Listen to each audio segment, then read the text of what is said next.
Graça, misericórdia e paz da parte de nosso Senhor e Salvador Jesus Cristo. Amém?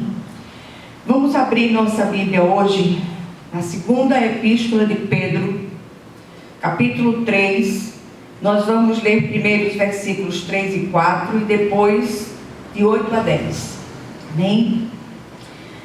Diz assim a palavra do Senhor: sabendo primeiro isto, que nos últimos dias virão escarnecedores, andando segundo as suas próprias concupiscências e dizendo: onde está a promessa da sua vinda? Porque desde que os pais dormiram, todas as coisas permanecem como desde o princípio da criação.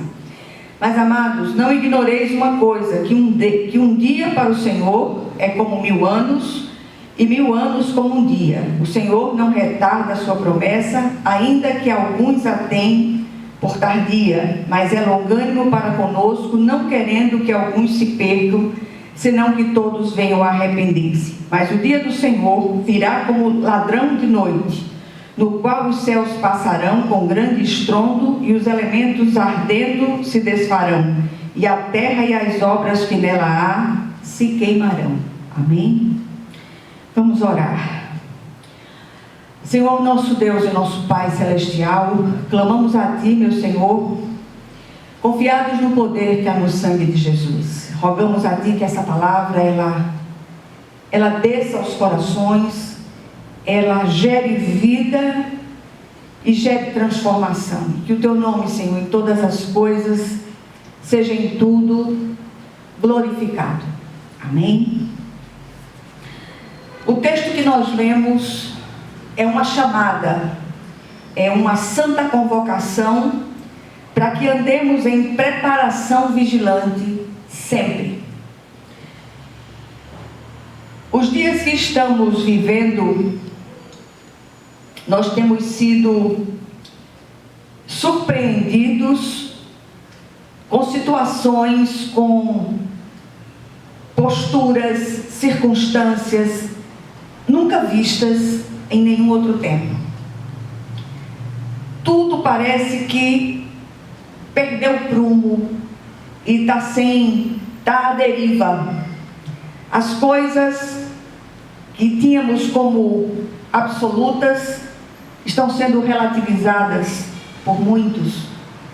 Enfim, está tudo virado de cabeça para baixo. Conceitos, ideias, princípios, ética, moral, tudo. É uma coisa fora do prumo de Deus, completamente. E as notícias que surgem pela mídia, pelas emissoras de televisão, de rádio, pela mídia de computadores, redes sociais, elas deixam a gente perplexo. Ficamos perplexos com tudo que está acontecendo à nossa volta. E é difícil você se acostumar com tudo isso quando a gente tem como regra de fé e prática a santa e gloriosa palavra de Deus. O apóstolo Pedro alerta os ouvintes, ou os leitores dele, quanto à segunda vinda do Senhor. Se já naqueles dias era algo iminente, dentro do cronograma bíblico, dentro do Kairos de Deus, que é o tempo de Deus, que é diferente do Cronos humano, você faça ideia hoje. Então, seguindo essa trilha da promessa gloriosa da vinda do Senhor, vejamos agora o que nos mostra o apóstolo Pedro em sua segunda epístola. O texto, na verdade, vai desde o versículo 1 até o 18, nos dando uma visão ampla, o ensino petrino a respeito desse assunto. Eu sugiro que vocês leiam toda a epístola, mas especialmente esse capítulo. O texto de Pedro traz algumas verdades já ministradas por outros escritores bíblicos. E nós temos falado muitas vezes acerca desse assunto esta semana. Todas as meditações praticamente giraram em torno deste assunto tão importante e desse acontecimento tão iminente. embora muitos digam que é loucura, que é lavagem cerebral, que é isso, que é aquilo, mas enfim, este é o próximo acontecimento do calendário profético de Deus. Não se iludam. Então a primeira coisa que a gente vê é que Pedro procura lembrar seus leitores de algo que já fora ministrado por outros. Segundo lugar, assim como foi no passado, nos dias de Noé, não retarda o Senhor a sua promessa. Quando o Senhor levantou Noé para construir a arca, todos achavam que ele estava louco. Até que a arca ficou pronta, Noé embarcou com sua família e os animais, e todos os demais pereceram. Olha que coisa interessante.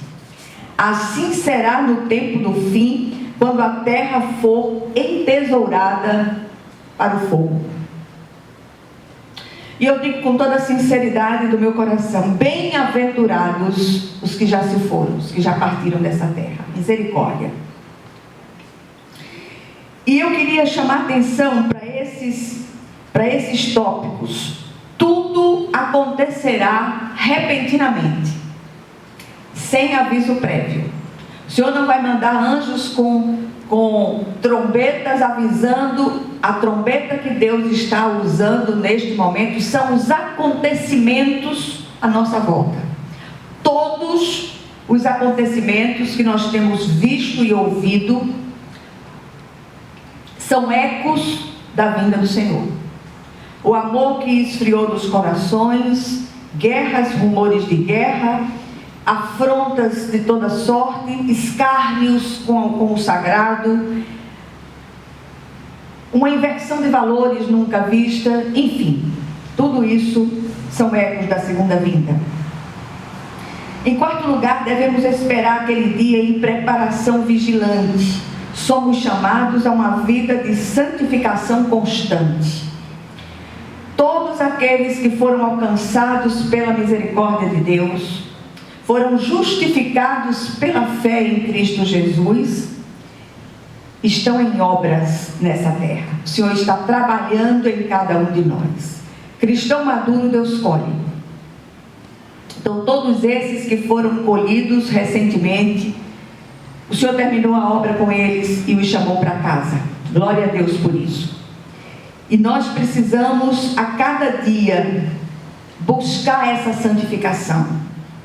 Santificação não é santarronice exterior de roupas, de trajes, disso, daquilo, não.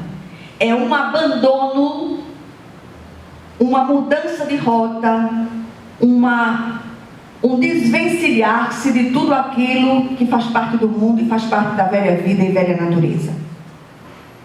Ele chama o testemunho de Paulo também para depor sobre o assunto. O apóstolo Paulo, falando aos irmãos de Roma, adverte-os dizendo que é hora de despertar do sono, o dia está cada vez mais próximo, o dia está prestes a amanhecer. Que deixemos as obras das trevas e revistamo-nos das armas da luz. Que andemos dignamente, que nos revistamos do Senhor Jesus Cristo e não disponhamos nada para a carne no tocante aos seus desejos. Ele ainda ratifica seu ensino falando aos Tessalonicenses, dizendo: todos sabem que o dia do Senhor vem como ladrão à noite. De repente, somos todos filhos da luz, filhos do dia, não somos da noite nem das trevas. Que estejamos acordados e atentos, sejamos sóbrios. O Senhor nos chama através desses autores bíblicos, desses instrumentos de Deus, para uma postura de preparação, oração e vigilância constante. Nós não estamos aqui para ser fiscais da fazenda celestial na vida do irmão, mas na nossa própria vida. Precisamos nos deixar ministrar e prescrutar pelo Espírito de Deus. Arrependimento, como diz o reverendo Augusto Nicodemos, não é quando você chora, é quando você muda. Esse choro sem mudança é um simples remorso, não transforma ninguém. E eu queria trazer algumas reflexões a partir do texto. Primeiro, assim como acontece com toda a Escritura, há uma unidade no ensino sobre a segunda vinda do Cristo. Cada escritor bíblico aborda o assunto à sua maneira, dentro do seu estilo, mas todos, em perfeita unidade, são unânimes em afirmar que a segunda vinda é um fato já estabelecido por Deus para aquele dia e hora, não uma mera conjectura humana. Segundo lugar, os falsos mestres daqueles dias se infiltravam nas igrejas locais para disseminar seu ensino apócrifo, espúrio. Aqueles falsos mestres tinham seu ensino fundamentado no que eles chamavam de falsa esperança e escarneciam a respeito. Em terceiro lugar, a promessa do reino da justiça parecia para aqueles que andavam segundo as suas próprias paixões como algo surreal, assim como acontece hoje. Não se pode enquadrar as promessas de Deus nos formatos humanos ou na forma de conceber as coisas do ponto de vista da nossa humanidade limitada. Não. Deus é soberano, infinitamente sábio, infinitamente Senhor de todas as coisas. E Ele jamais age da mesma maneira. A multiforme graça de Deus se manifesta das mais diferentes formas. Deus prometeu, Ele cumpre no tempo e ao modo dele, nunca no nosso. Não podemos perder isto de vista em nenhum momento. Em quarto lugar, o apóstolo fecha a questão em relação às afirmações maliciosas dos falsos mestres, dizendo: para o Senhor, um dia é como 1000 anos e 1000 anos como um dia. O Senhor não demora em cumprir a sua promessa, como julgam alguns. Pedro também ratifica algo que já fora dito em outros escritos, que a vinda do Senhor acontecerá repentinamente como ladrão à noite. É num de repente que o Senhor virá. E esta ilustração demanda vigilância e preparação constantes. Pedro termina sua admoestação nos seguintes termos: portanto, amados, sabendo disso, guardem-se para que não sejam levados pelo erro dos que não têm princípios morais, nem percam a sua firmeza e caiam. Cresçam, porém, na graça e no conhecimento de nosso Senhor e Salvador Jesus Cristo. A Ele seja a glória agora e para todos sempre. Amém. Ele termina o seu texto escatológico fazendo esta admoestação. O que nós aprendemos aqui? E quanto a nós, será que temos nos colocado em sobriedade e vigilância ou temos vivido como se esse dia jamais fosse chegar?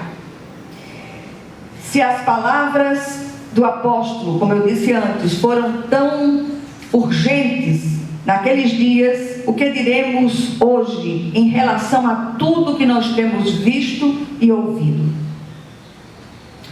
É uma coisa tão absurda que chega a chocar muitas situações, muitos fatos, muitas coisas que têm acontecido nesse tempo de hoje. E a única coisa que nós podemos dizer é: Maranata, ora vem, Senhor Jesus. Que o Senhor, Ele venha nos buscar, que o Senhor ouça o clamor do seu povo. Tem muita gente séria no meio do povo de Deus, que clama de dia e de noite para que o Senhor venha nos buscar. Segundo lugar, vivemos em um tempo que se apressa para o fim. Despertar é preciso, não durmamos como os demais. Há muitos dos que se dizem cristãos dormindo um sono negligente e irresponsável.